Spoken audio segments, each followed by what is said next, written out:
Salut les assoiffés de sang fictif, bienvenue dans Movie Dev Contest.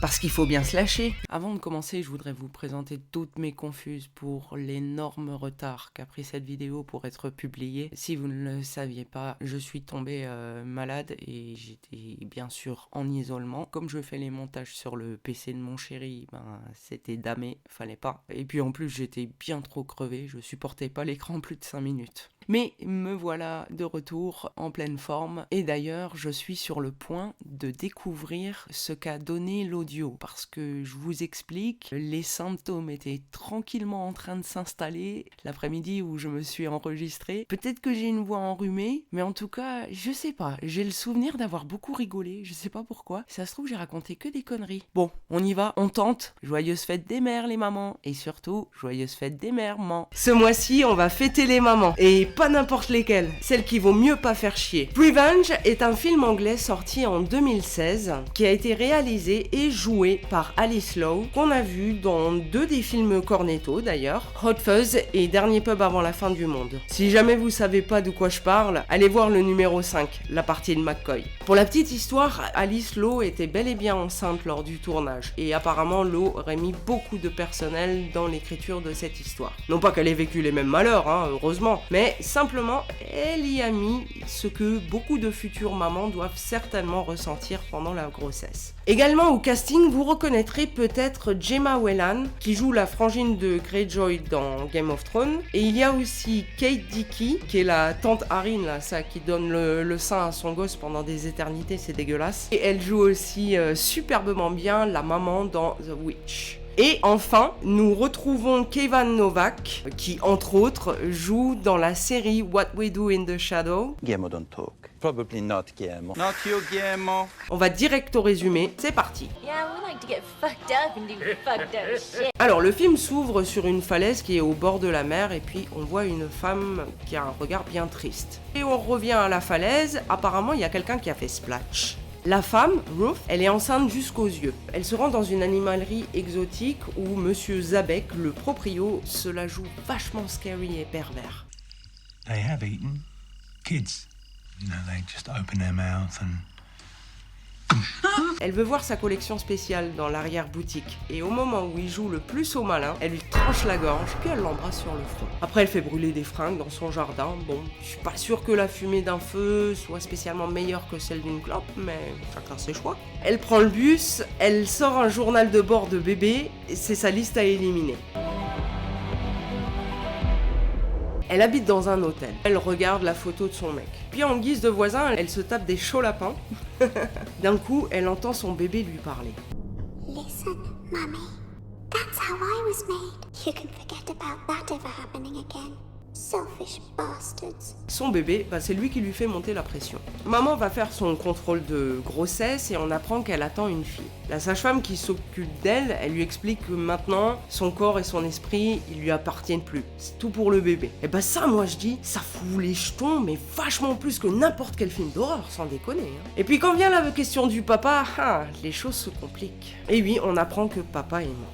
Mais t'arrêtes de lui toucher le ventre, bordel. Putain, il m'énerve les gens qui font ça, je te jure, mais... son corps, on a dit qu'il appartenait au bébé, on n'a pas dit qu'il appartenait au monde entier. C'est l'heure de se faire joli pour la prochaine victime. C'est un DJ qui a passé l'âge de mixer depuis, allez, je dirais bien 20 ans. Il bosse dans un bar quasi désert. Elle tente de le draguer, mais bon, lui, il fait genre, ouais, je profite de ma liberté, je suis encore jeune, me prends pas la tête, gna gna gna. S'il te plaît, t'as pas exactement le physique de Tom Hardy en même temps, donc arrête de te la péter, s'il te plaît. Il veut de la viande plus fraîche, bien sûr. Il se retourne vers des jeunes, mais bon, elles en ont rien à foutre. Donc il se retourne vers Ruth, parce que bon, il a pas le choix, c'est comme ça. C'est un porc, il se la joue fils de pute avec elle, quoi. Il lui parle super mal, limite il l'insulte, il la traite de grosse et de ça. C'est un chien, quoi, le mec. Mais elle, bien sûr, elle lâche pas le morceau. Il la ramène à la maison et puis dans le taxi, il l'embrasse. Il la complimente, enfin, ce que lui appelle un compliment.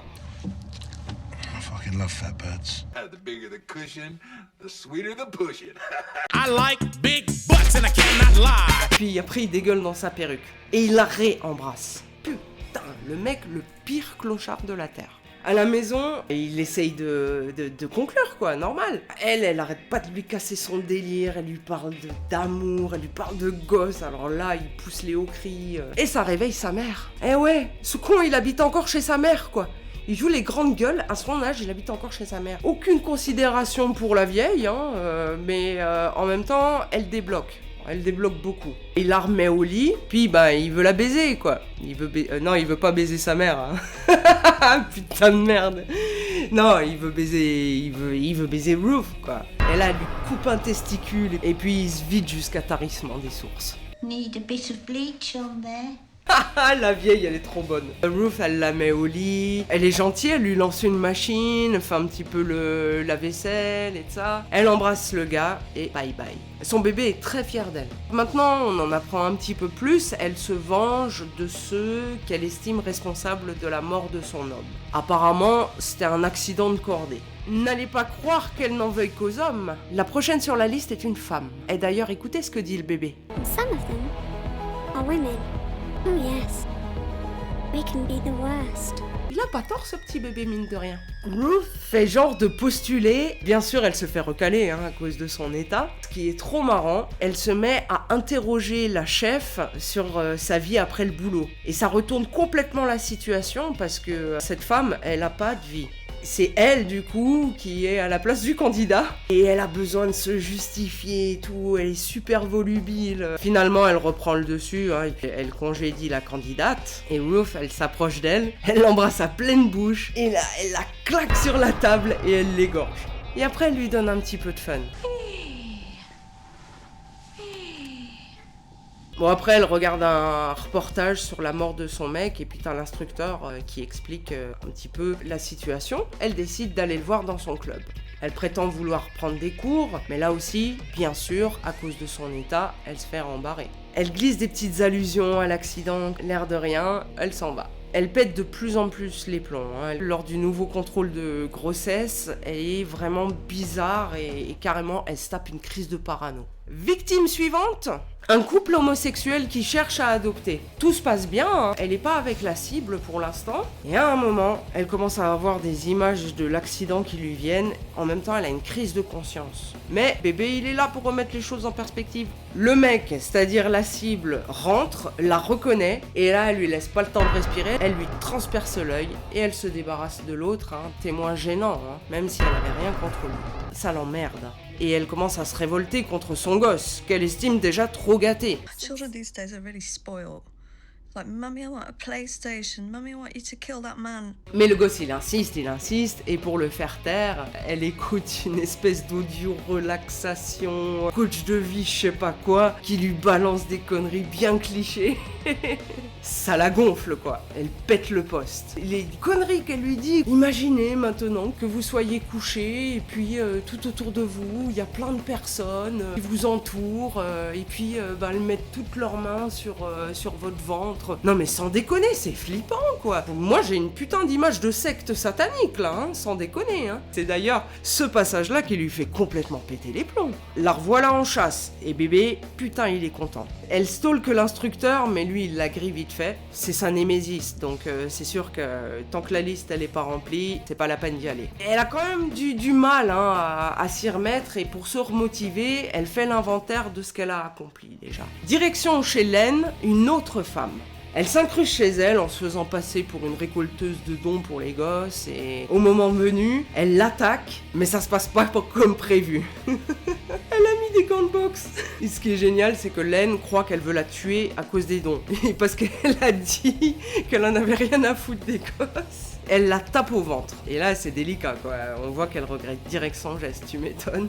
Ruth, elle saisit l'occasion pour la couper. Elle la coach façon mort sans douleur. Évidemment, envisager une mort pareille sans douleur, c'est aussi absurde qu'envisager un accouchement sans douleur, finalement. Les flics arrivent, et Ruth, elle veut s'échapper par la chatière. Enfin, bon, elle s'en extrait autant qu'elle peut. Nouveau contrôle de grossesse. Avec tout ce qu'elles vivent, maman et bébé, elles pètent la forme, mine de rien.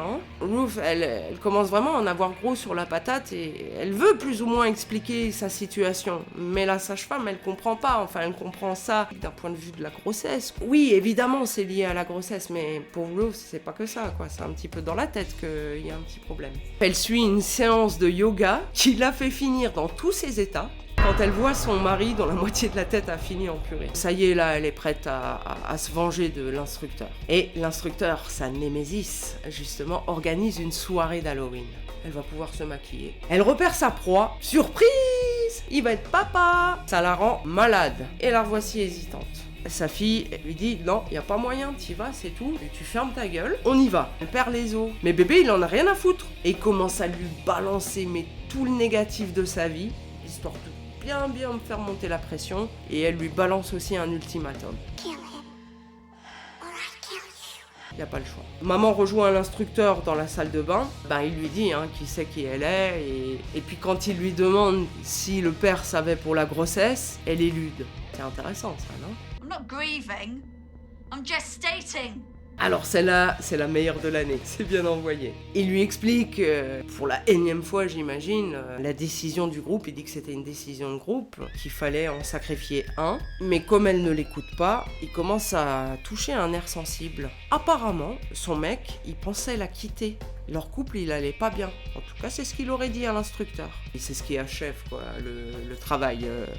Elle peut absolument rien faire, elle va accoucher. Là, on a appris 2 trucs intéressants, et si ça se trouve, c'est vrai, peut-être qu'elle s'est montée tout un film et tout, on saura jamais. Césarienne, bébé est là. Maman est étonnée de découvrir un bébé tout à fait normal. Par contre, ce qui est bien, c'est qu'elle ait compris que le groupe de cordée, il a dû sacrifier une vie, et que des fois, il n'y a pas le choix. C'est cruel, mais c'est la vie. La toute fin, comprend pas trop, donc elle quitte l'hosto, sans autre, et sans son gosse. Elle va au bord de la falaise, elle fait un petit hôtel pour la photo du père. Après, elle voit le père au bord de la falaise, et après, c'est l'instructeur qu'elle voit. Et elle va se jeter dessus, et c'est la fin. La machette de la classe, je la décerne à la Mordelaine. Parce que c'était quand même vachement rigolo. Le geste en lui-même, il est assez pourri. Et en plus, on voit rien. Mais déjà, ce qui se passe avant, c'est trop drôle. Le coup de la mort sans douleur, franchement, c'était bien vu, quoi. Le katana de l'espoir, je le décerne à la mort de Dan le DJ. Parce que c'est juste génial, quoi. Elle lui enlève un morceau de son anatomie, auquel, à mon avis, il tient beaucoup. En tant que macho man. La vieille qui comprend rien, c'est juste magique. Il n'y a pas vraiment de couteau à beurre de la honte, mais s'il faut choisir, le premier meurtre est pas non plus extraordinaire.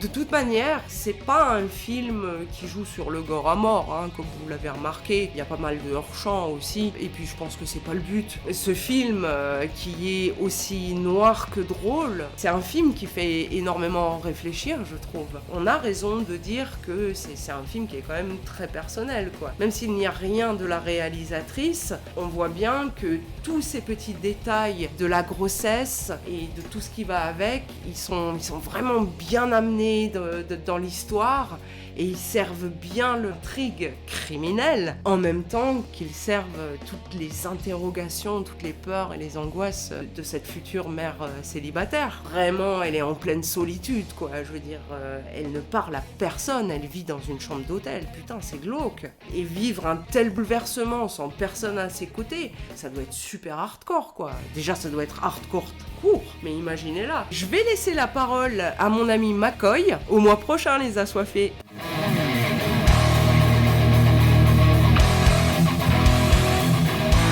Bonjour et bienvenue à tous dans ce nouveau Movie Death Contest spécial Fête des Mères. Je vais tout d'abord commencer par la souhaiter à la mienne. Tu m'entends là, Edith? C'est bon? Bonne fête, vieille peau. Ouais, parfaitement, vieille peau. Tu te rappelles quand t'as enregistré un épisode de Côte Ouest sur ma cassette de Terminator? Ceci est ma vengeance, une humiliation publique.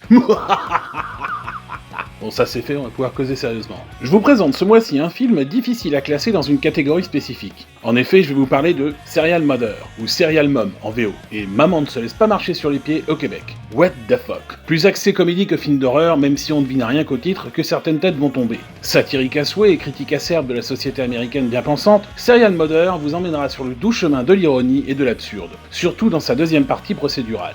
On y suit la famille Sutphin, et surtout la maîtresse de maison, Beverly. Cette femme au foyer qui, en apparence bien sous tout rapport, se révèle être une psychopathe de compète. Dès le début du film, un duo de flics se présente à la famille et leur annonce faire le tour du quartier afin de découvrir si quelqu'un pourrait être au courant de coups de fil obscènes passés à une voisine non loin de là. Après avoir déclaré Beverly au-dessus de tout soupçon, les deux flics retournent tranquillement à leur voiture. La seconde suivante, Beverly monte dans sa chambre, appelle la dite voisine et lui balance des insultes qui feraient tourner de l'œil Bigard et Sesgecko réunis. Mais qu'a fait cette voisine pour mériter un tel acharnement? On découvrira plus tard que cette dame a sciemment piqué la place de Beverly sur le parking du centre commercial en faisant mine de rien. On est en droit de trouver le châtiment démesuré par rapport au crime. Mais d'un point de vue personnel, c'est quand même casse-cul les gens qui font ça. Mais il y a d'autres exemples dans la vie réelle. Oui, la mamie là, vous savez, celle qui s'insinue discrètement entre votre caddie et celui de devant. Ou le beau gosse qui gueule « Un gin tonic !» derrière toi en boîte, alors que t'attends depuis 15 minutes et que le serveur lui donne en faisant comme si t'étais pas là. D'autres exemples sont dispo sur mon blog, les gens sont des connards. Peu après, dans Serial Mother, Beverly passe la seconde, dans tous les sens du terme, en écrasant le prof de son fils qui a osé traiter ce dernier de bon à rien flingué du cerveau, et qui mériterait d'être interné. La raison? Le fiston est fan de cinéma d'horreur. Va falloir faire de la place dans les institutions à ce compte-là.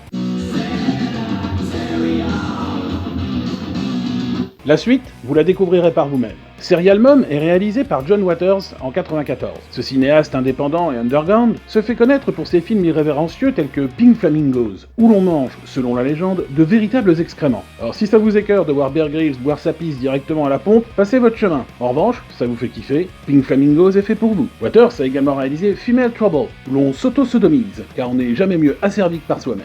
J'ai moi-même tenté l'expérience par curiosité maladive, mais ça n'a pas été très concluant. Ça m'a plus rappelé mes dernières courses chez Leclerc qu'autre chose. Allez, tu vas rentrer, saloperie! Arrête de forcer comme un veau, tu vois bien que c'est pas jouable. Ah, mais je voulais en avoir le clair net. Roi du bon goût, Waters a tout de même emballé des films plus mainstream, bien qu'atypiques, comme Cry Baby, avec Johnny Depp, Pecker, avec Doudou Furlong, Cecil B. Demented, avec Melanie Griffiths, ou encore Hairspray, dont vous connaissez plus probablement le remake de 2007, où John Travolta joue le rôle d'une femme. Et c'est amusant de voir qu'au générique français, l'ami de John est crédité sous le nom de Travlota. C'est fou quand même. N'allez pas vérifier, je déconne. Serial Mother met en scène la géniale Kathleen Turner, popularisée par ses rôles aux côtés de Michael Douglas dans le diptyque À la poursuite du diamant vert et le diamant du Nil, ainsi que dans le méchamment caustique La guerre des roses. Monsieur Douglas avait d'ailleurs déconseillé à Turner de jouer dans ce film, ce qui aurait été une erreur étant donné qu'elle y brille de mille feux. La voir au volant d'une camionnette en train de poursuivre un ado avec la ferme intention de le pulvériser, tout en prenant le temps de saluer sa famille au passage, c'est assez jouissif. Surtout lorsque l'on sait que cette scène fut improvisée par l'actrice et découverte par le réalisateur en entendant les gens rire à la projection test.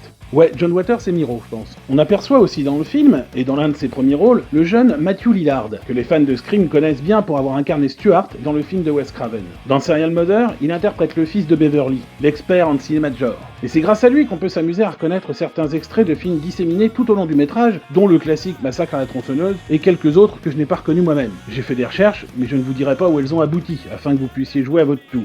Plusieurs autres références parsèment le film. Une allusion à Henry, portrait d'un serial killer, de John McNaughton, une photo de Manson, ou carrément un enregistrement de Ted Bundy envoyé à Beverly, dont la voix est en fait celle de Waters lui-même. Je n'ai malheureusement pas une culture assez étendue pour reconnaître qui que ce soit d'autre au casting, sauf physionomiquement. Quoique mon expérience personnelle m'a permis de reconnaître subrepticement la jeune Tracy Lords, connue pour ses vidéos d'éveil à la sexualité. Ouais, des boulards, quoi. Oui, bon bah ça va, mais oui, des boulards. J'avais aussi une cassette vidéo avec elle d'ailleurs.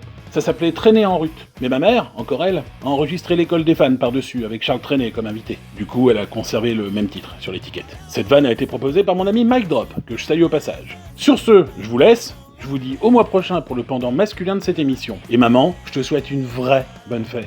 Oh, trop mignon. Ce 11e numéro touche à sa fin. Si ça vous a plu, vous pouvez liker, commenter, partager et vous abonner.